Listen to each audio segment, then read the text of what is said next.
Jadi pertanian itu yang dikenal oleh anak muda itu biasanya masih arti sempit. Padahal dari hulu sampai hilir itu disesuaikan saja dengan minatnya di bagian mana mereka bisa terjun di situ. Bertani itu tidak hanya kita kenal tanah ataupun kebun seperti itu, tapi juga lingkup setelah itu ya, bagaimana hasil itu bisa bernilai tambah, bisa dilakukan hilirisasi menjadi produk yang kekinian. Nah, itu menjadi suatu pendekatan yang kita edukasi ya kepada semua halayak lah, terutama mahasiswa.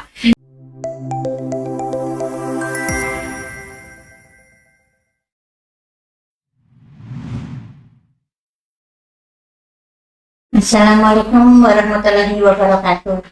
Salam sejahtera buat filsafat kita semua. Selamat datang di Sapa Petani. Bersama Prokes Yampi, kita akan mengupas masa depan pertanian Indonesia. Hari ini kita akan membahas isu penting mengenai dunia pertanian modern, yaitu hilirisasi agribisnis. Alhamdulillah kita hari ini kedatangan dua orang tamu cantik-cantik, Ibu Wahyu dan Ibu Anissa ya. Nah, mungkin sedikit akan saya sampaikan biodata beliau ini. Satu, Dr. Wahyu Trisnasari, SST, MSc. Selamat datang Bu. Beliau lahir di Jakarta 17 Oktober 83.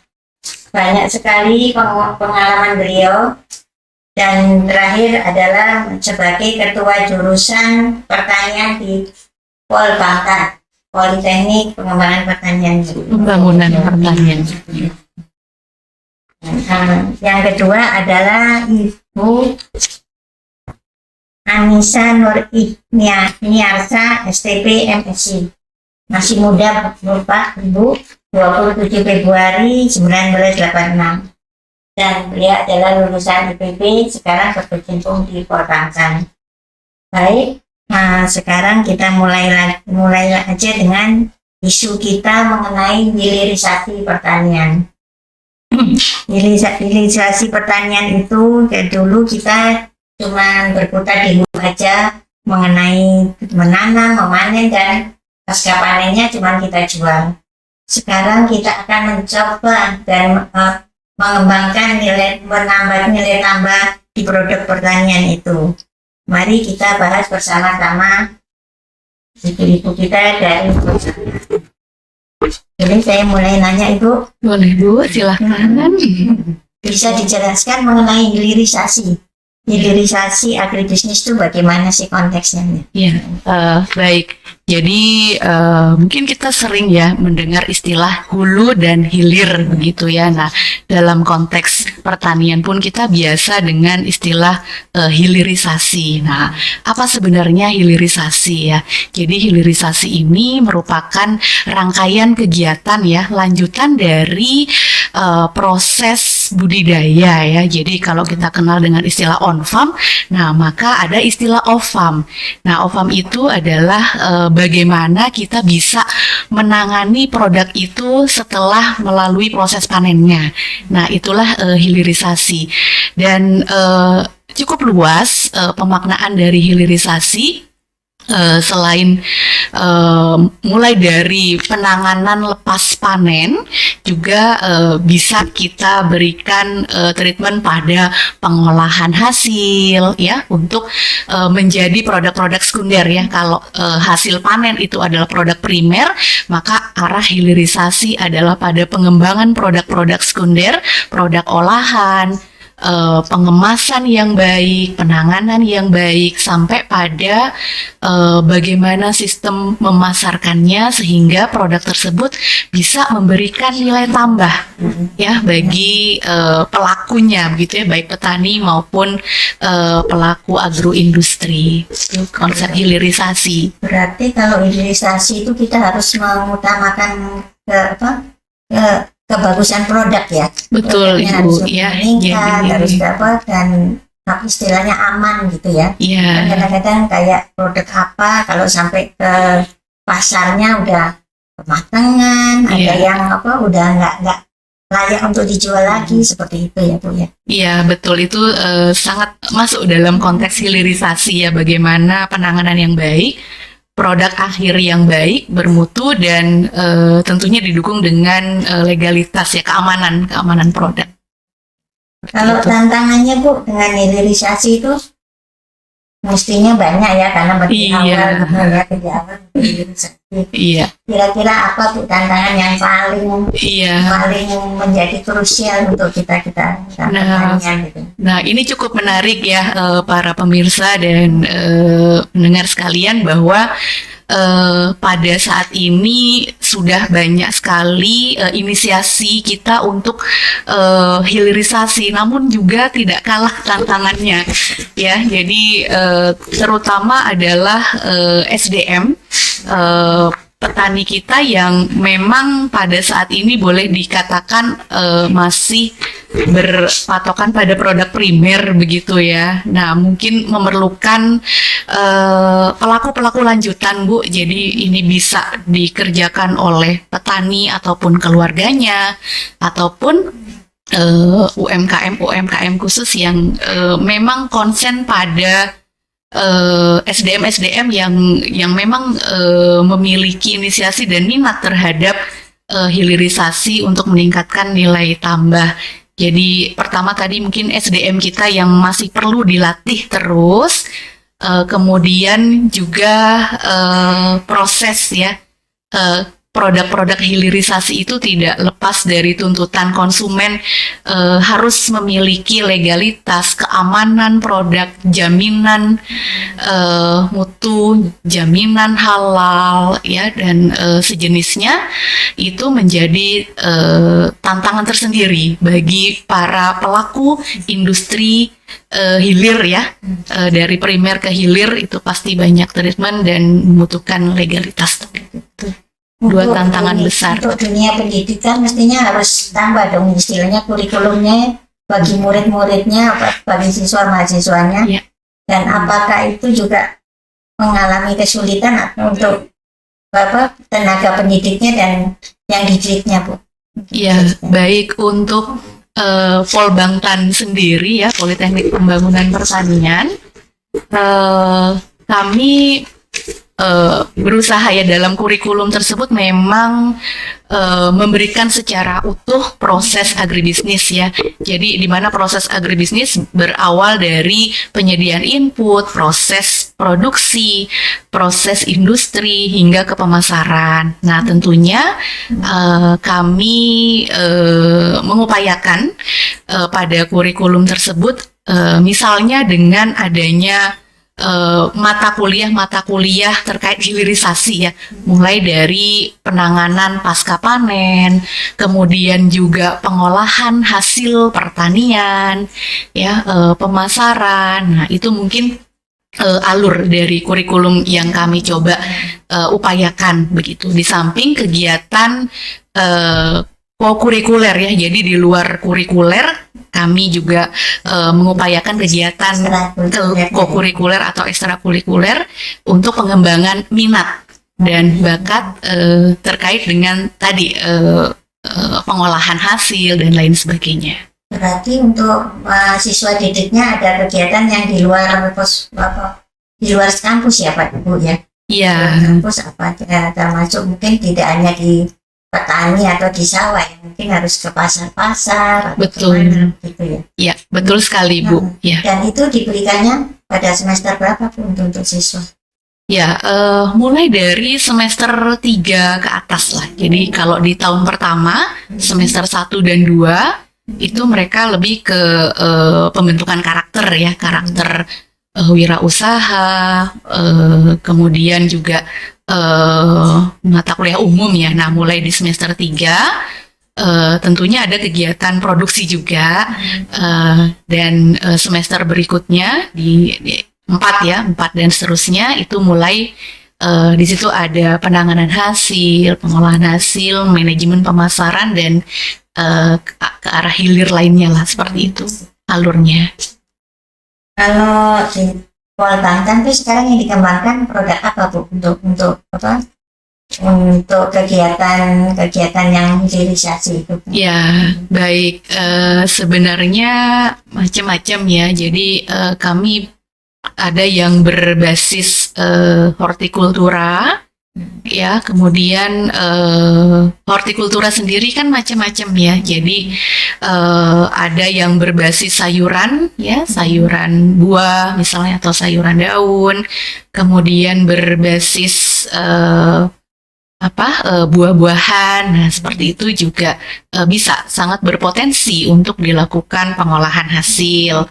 Ya, kemudian termasuk produk khas Bogor misalnya talas seperti itu. Nah, itu juga Itu bisa mungkin dibuat. branding itu bisa karena Bogor ya, seperti itu bisa dikembangkan juga Jadi sebenarnya. dikembangkan mulai ditanam sampai produknya hasilnya ya. Iya, Bisa contohnya talas tadi jadi keripik atau jadi apa, tapi yang berkualitas. betul. Saya mendengar ada smart greenhouse. Itu Ya. apa Bu sebetulnya? Ya, baik. Smart greenhouse itu adalah salah satu pola budidaya yang berbasis pada naungan greenhouse ya, dan berbasis teknologi smart begitu, di mana model teknologi dan pemeliharaan serta prosesnya itu bisa dibantu atau dikendalikan dengan teknologi yang modern begitu, atau di dalam pengaturan yang bisa dikendalikan begitu, dikondisikan ya, mengenai suhu, kelembaban, nutrisi atau pupuk dan seterusnya, sehingga memang nanti akan menciptakan pertanian presisi lah begitu. Itu pos panglatannya bekerja sendiri atau ada kerjasama dengan atau departemen lain atau dengan negara lain atau gimana? Bisa dijelaskan Bu? Kalau untuk smart greenhouse-nya, memang saat ini kami sedang bekerja sama dengan Korea Selatan. Korea Selatan. Jadi itu adalah proyek judulnya Enhancing Millennial Farmers Income by Adopting K-Smart Farm Technologies in Indonesia. Jadi Korea Selatan kan memang karena dia negara subtropis, jadi banyak Ada menggunakan kesamaannya ya. smart greenhouse agar mereka bisa bertani setidaknya Sepanjang bisa tahun. 9 bulan dalam 1 tahun atau mungkin sepanjang tahun. Jadi mereka itu tertarik ingin mengembangkan greenhouse tapi di daerah tropis seperti itu. Nah, makanya beberapa produk yang komoditas pertanian yang ditanam di smart greenhouse Pol Bangtan Bogor memang sebenarnya produk-produk yang seharusnya ditanam di dataran tinggi, seperti misalnya tomat cherry dan paprika, seperti itu, karena mereka ingin memperkenalkan teknologi budidayanya ala Korea Selatan, makanya namanya K-Smart. Kan kalau yang kita kenal kalau anak-anak muda kan K-pop, K-drama, nah ini K-Smart, K-nya dari Korea. orang Korea itu ya. Iya. Produk apa aja yang di pos panglatan dia itu? Kalau yang di smart greenhouse kami kebetulan memiliki 2 ya. 2 ini maksudnya yang pertama itu sebelumnya dari Direktorat Prasarana dan Sarana Pertanian. Itu produknya melon, kemudian sayurannya selada, pakcoy, seperti itu. Kalau di K-Smart sendiri produknya melon, paprika, dan tomat. Nah, tomatnya itu tomat cherry dan tomat beef. Seperti itu ya. Oh gitu. Nah, ya katanya yang menonjol itu sekarang tomat ya. Maksudnya tomatnya itu apa sih bedanya tomat cherry, tomat beef, tomat apa lagi itu? Pertomatan apa pokoknya. Kalau tomat cherry memang kita itu biasanya mengonsumsi tomat cherry itu untuk salad ya Bu ya. Jadi main dish, bukan sampingan, bukan bahan bumbu juga, bukan. Dan mereka memang kalau untuk tomat maupun paprika itu memang dimakan langsung, seperti itu. Jadi memang sayur-sayurannya mereka konsumsi langsung yang itu. Kalau tomat beef sebenarnya untuk biasanya tambahan untuk di burger Oh, kalau di burger atau di hotdog seperti itu. Nah, kalau kita kan biasanya sehari-hari kalau memasak itu pakai tomat sayur ya. tomat Nah, sayur. memang kalau tomat Ada yang beef kecil, ada yang itu, besar kan gitu ya. iya. Kalau tomat beef itu rasanya sebenarnya lebih manis ya, dan memang dagingnya itu lebih chewy istilahnya, lebih tebal sih, lebih tebal dibandingkan tomat sayur seperti itu. Dan produknya kita udah masuk ke mana aja Bu? Selain kita punya SGH itu, kita masuk ke mana aja? Kalau saat ini kami memang masih menjajaki ya Bu ya, karena tadi seperti yang sudah Bu Sari sampaikan terkait hilirisasi, kalau ke pasar modern itu persyaratannya cukup banyak. Jadi harus ada sertifikasi ini. Jadi kami memang karena saat ini terkait pemasaran masih dihandle oleh Korea, tapi kami setelah nanti kan tahun ini akan serah terima. Selesai Jadi proyeknya ya. kami sudah mulai menjajaki ke pasar modern seperti Superindo misalnya. Nah, memang di sini tantangannya salah satu tantangan lain itu kuotanya harus continue. Seperti itu. Sementara kan luasannya juga sebenarnya tidak terlalu besar ya kalau untuk meminta produksi per minggu sekian ratus kilo misalnya. Itu tantangan lainnya. Kita harus kerjasama dengan petani kali ya. Iya, benar. Untuk luasannya, untuk produknya seperti kemudian apa. kualitas produk juga harus sama. Iya. Seperti itu. Kalau enggak, ini kan nggak diterima ya mereka. Iya. Terus apa itu? Kalau di pasar tradisional kita kan mereka juga mungkin maunya tomat ya tomat yang biasa aja kan gitu yang Biasa saja, harganya juga yang murah seperti itu. Di situ. Terus kalau generasi kita mau dengan proses dengan hilirisasi itu gimana? Ya, generasi apa sekarang bilangnya mungkin Gen Z atau ya, ya sebenarnya ini mereka banget ya Bu ya, dimana Nah, itu kan tidak mau seperti kita makan rawon atau soto kan maunya yang produk-produk Korea begitu ya. Ya, sebenarnya ini menjadi tantangan dan peluang bagi anak didik kami lah seperti itu ya di Polbangtan Bogor. Mindset lah seperti itu bahwa bertani itu tidak hanya kita kenal tanah ataupun kebun seperti itu, tapi juga lingkup setelah itu ya, bagaimana hasil itu bisa bernilai tambah, bisa dilakukan hilirisasi menjadi produk yang kekinian. Nah, itu menjadi suatu pendekatan yang kita edukasi ya kepada semua halayak lah, terutama mahasiswa dan masyarakat. Oh, bisa loh diolah, ini bahan-bahan lokal kita di Bogor misalnya itu bisa diolah. Nah, masukkan itu dalam praktikum-praktikum ya, kemudian kita berusaha memfasilitasi lah supaya dengan teknologi ya tentunya, supaya mahasiswa ini bisa belajar mengolah hasil pertaniannya dari kebun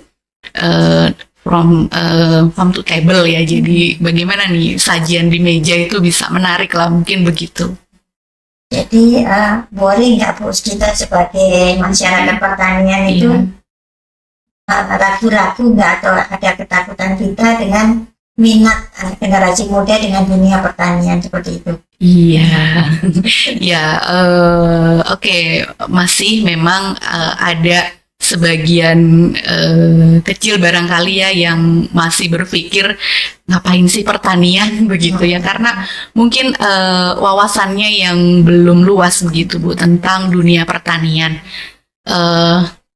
Di Polbangtan sendiri ada program YES ya namanya, pengembangan pertanian bagi petani milenial di bawah 40 tahun lah, itu terhitung usia milenial, di mana banyak sekali program-program yang untuk mendukung ya, tentunya untuk mendukung bagaimana mereka enjoy begitu ya, tertarik dan konsen untuk bekerja di bidang pertanian, termasuk olahan hasilnya.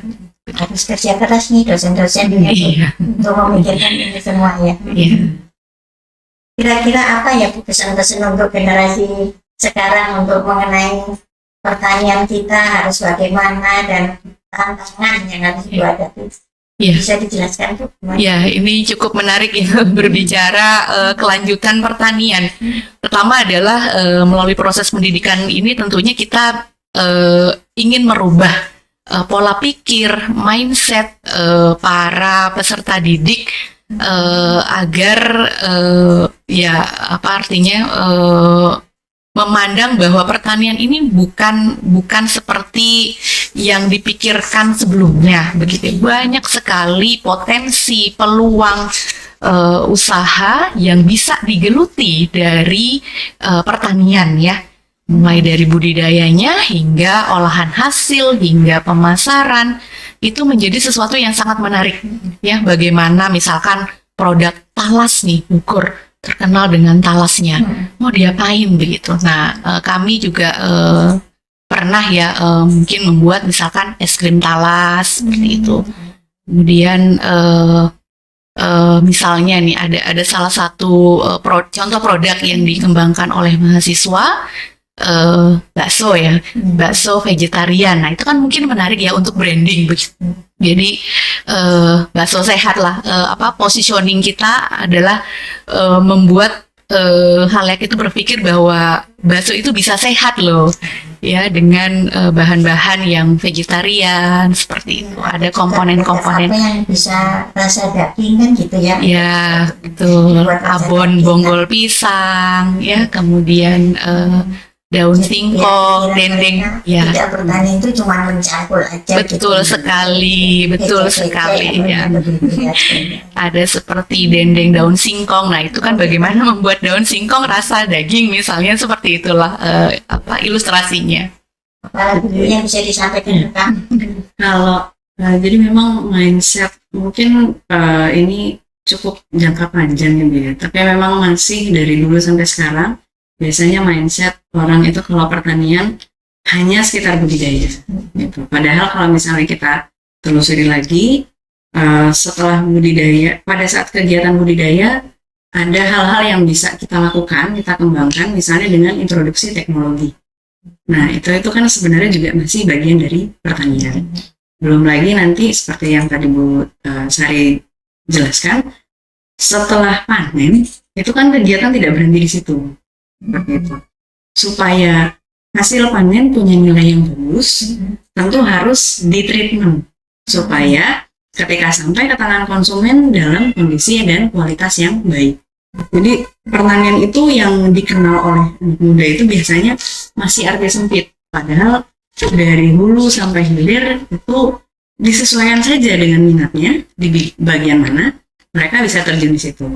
Nah memang tugas kami ya memperkenalkan ya mungkin kami punya medsos agar menarik minatnya generasi muda bahwa tidak hanya sekedar di budidaya saja, bisa kalau misalnya senangnya teknologi gitu bisa masuk mempelajari terkait pertanian presisi misalnya.